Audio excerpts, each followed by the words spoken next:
Ladies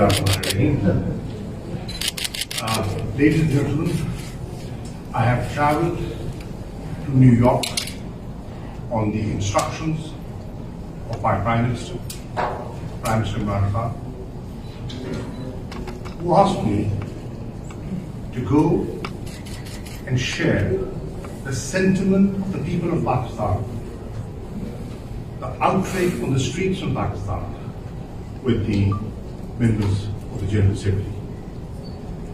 Before leaving, I was armed with a unanimous resolution of Pakistan's Parliament, which I've shared with other foreign ministers who I met last night. In my statement, but so far there will be no resolution coming out. Two, there wasn't enough time for proper consultations for a consensus resolution. And three, we do not want any attempt through some amendment to dilute what was already resolved in 2018.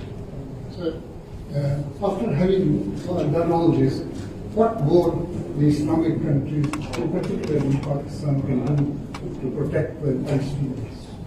The next move that we have already initiated is activation of the Human Rights Council.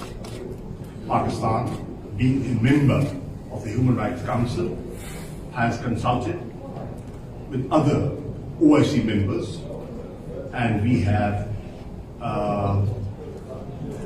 mobilized and convinced the Human Rights Council to convene on the 27th May.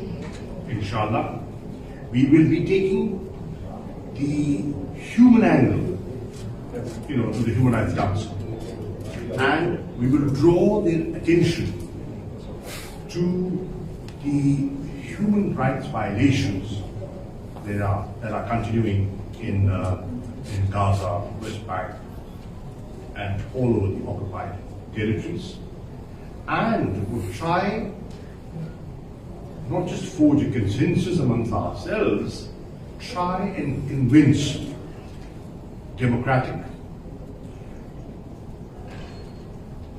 forces, civil society within Europe to speak up. We cannot have double standards. If human rights are being violated in Gaza, and can't you see that? It's being reported. And today, the world has changed. You can control print and perhaps even electronic media. You can influence them. But today, it is impossible to influence the citizen journalist, the individual right there in Gaza, sharing clips that has shaken the conscience of the world. Today, what you see on the streets, what you see in Michigan, what you see in Chicago, what you see in Madrid, what you see in Berlin, what you see in Paris, what you see in London, it's not the motivation of the governments, it's the people. It's the people that's moving the governments to revisit, reconsider their positions and speak up. Mr. Minister, you were talking about international force to provide protection to the Palestinian people. The Turkish foreign minister also talked about a similar idea. Is this a coordinated position between Pakistan and Turkey and maybe others? And are you discussing this idea with the US? We are working collectively from the OIC platform. And every proposal that we intend to make must be and should be through the OIC platform. Can I ask you, sir, is there any parallel you see between the tragedy of the Palestinian and Palestine and that of Kashmiri people under occupation? When I look at the tragedy in Gaza and occupied territories, it draws my attention to the Indian-occupied Jammu and Kashmir. What are people demanding over there? Self-determination. What are people afraid of over there is demographic restructuring, exactly like this. What are people crying for in Kashmir is protection of basic fundamental rights. What are people asking for from the international community is, please, there should be no impunity to indiscriminate use of force. What are people saying? What are people crying out over there? That we are suffering a double lockdown. A COVID lockdown, and we are under a military siege of the most militarized zone in the world. So obviously there are similarities. So how do you evaluate the United States, which is reluctant to the agreement in the United Security Council? Well, I think the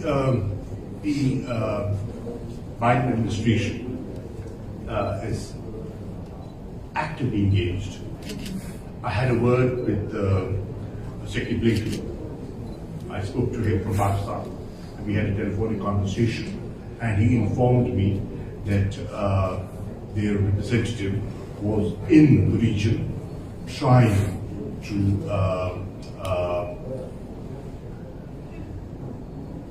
convince people that an immediate ceasefire is required. And he assured me of intensive diplomatic activity. You see that, and I hear more voices within the United States speak up. I'm told that there is a hot debate within the Democratic Party on what the reaction of the administration should be.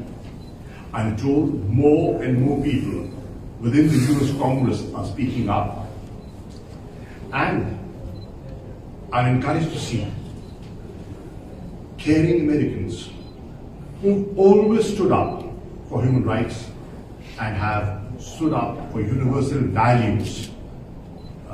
They are being counted through their peaceful demonstrations in Chicago and Michigan and other places. So yes, I think this pressure that is building, people's pressure, will I think hopefully convince the administration of the US government to reconsider their approach and forge a consensus within the Security Council so that there is immediate ceasefire. Our immediate objective today, my purpose of traveling to New York today, is to achieve an immediate ceasefire, and the rest will follow. Immediate cessation of hostilities. 2, provision urgently of humanitarian assistance. 3, condemnation of Israeli violations of international law. 4, accountability for such violations. 5, international protection of Palestinians, a protection force. I've suggested that. And the last point, 6th, initiation of a peace process for a two-state solution.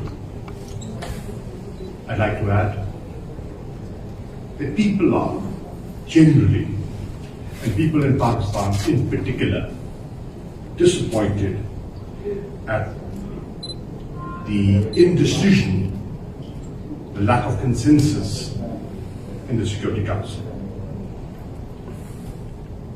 We feel silence is no longer an option because enough is enough.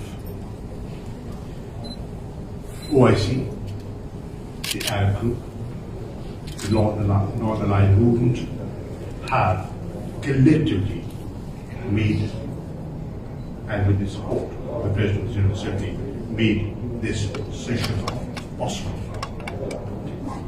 This session has taken place after a long pause of a physical meeting. There were virtual meetings going on, and we did not have, we didn't have a physical presence, of the Anga. And this is a session where people are physically there. We, all foreign ministers of OIC who are here, we will be meeting the President of the General Assembly this afternoon to consider joint